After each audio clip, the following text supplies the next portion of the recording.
Thank you. And so it is now my pleasure to introduce our first speaker today, Mrs. Michelle Muscat, the wife of the leader of opposition in Malta. Mrs. Michelle Muscat has university degrees in communication studies, English and education. She has worked both within the private and the public sector as a marketing and public relations manager, both in Malta and abroad. Today, she is the mother of 3-year-old twin girls, and she juggles her public life together with that of the family.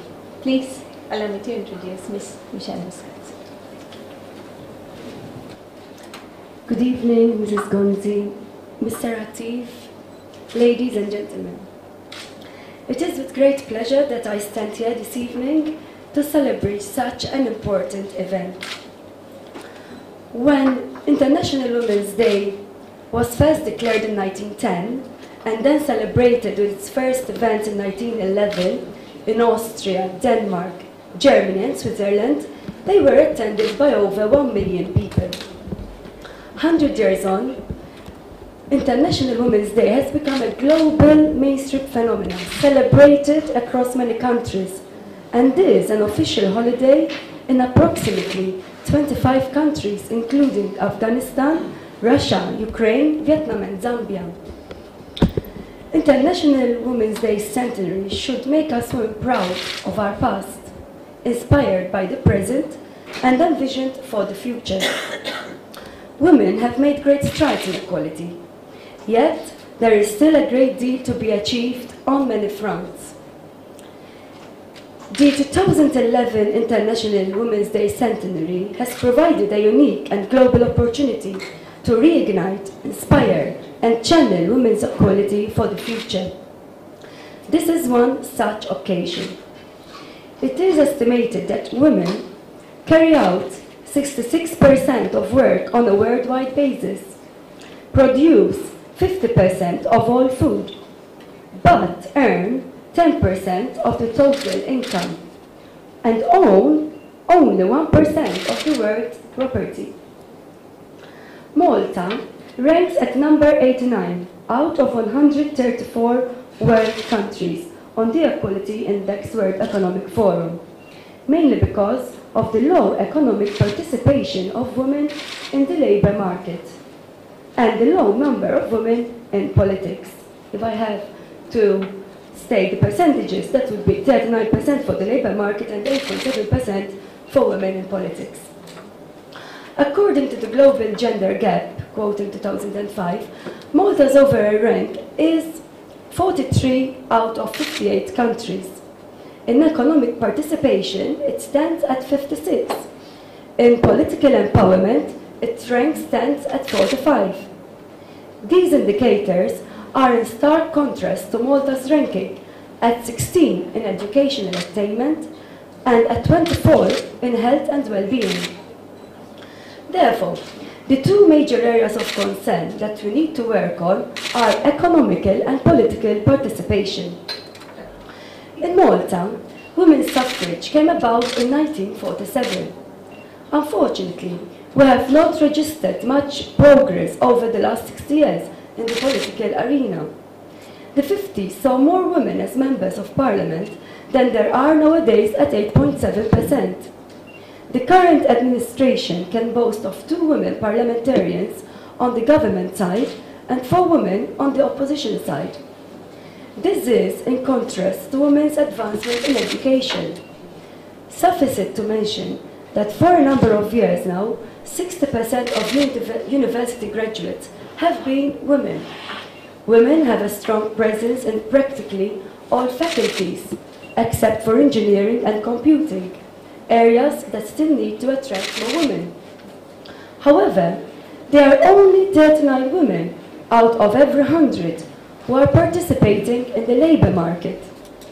The next question that comes up automatically is, so where are the others? Why are they not in bigger numbers, both in the labour market and in the political sphere? From the day women leave school, they're in the labour market that offers no major gender-based hurdles, until they start planning to have a family. Then trouble starts brewing. There have been occasions when interviewers asked the interviewee, usually a woman, questions regarding family plans, even though this is against the law. These attitudes and practices put women in a disadvantaged position, not only to get to the good quality jobs, but also to get opportunities to promotions. The lack of family support, particularly in the private sector, makes it very difficult for women to remain in the labour market once they have children. There's still much to be done to get teleworking as part of the conditions of work.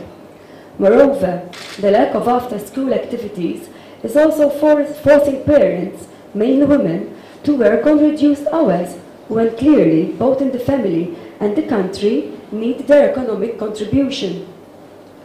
The Times editorial of this April, actually 4th April of this year, clearly stated in its title that family-friendly measures are no longer enough.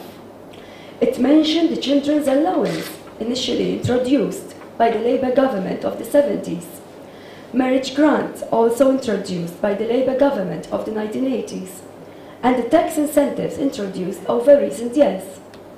In spite of these measures and others, particularly for employees in the public sector, the editorial concludes that there is a strong case for more.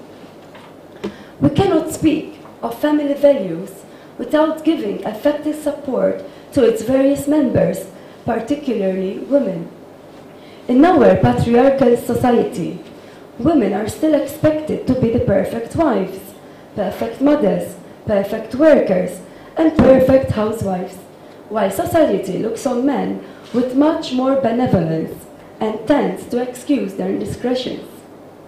Rarely do we hear public voices encouraging men to share the family responsibilities with their wives and spouses, although I have to say that in the last few weeks we're seeing a campaign which is, I really am glad that it's happening, which is trying to get families to decide together on who's going to work and who's going to stay at home and how they are going to share the burden.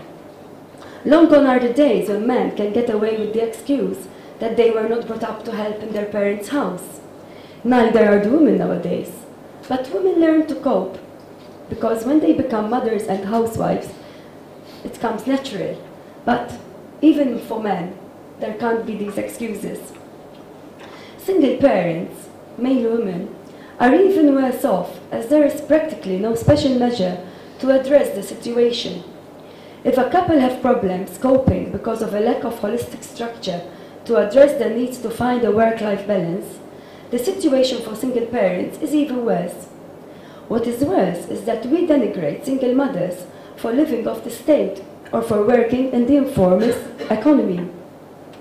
I just met a mother last week who told me that during an interview for a part-time job, her interviewer advised her to go back home and look after her children, live off the social benefits, because working part-time is not cost-effective in her case. This young woman then decided, if that is the case, then she will work in the informal economy. The state is losing out on her national insurance contributions and her income tax, whereas still, once a person gets used to keeping all earned income, it gets more and more difficult to re-enter the formal economy. Women graduates are also among those who drop out of the labour market in spite of the fact that they earn higher salaries than the average worker, and thus are in a better position to afford to pay for childcare and other family support. Therefore, something is definitely wrong and needs addressing. Government policy towards increasing women's participation in the labour market needs to be strengthened by working towards and implementing a holistic approach to support families. If women are finding keeping a job difficult when they have children, how much more difficult is it to enter the political arena? Parliament meets during the time when children are at home.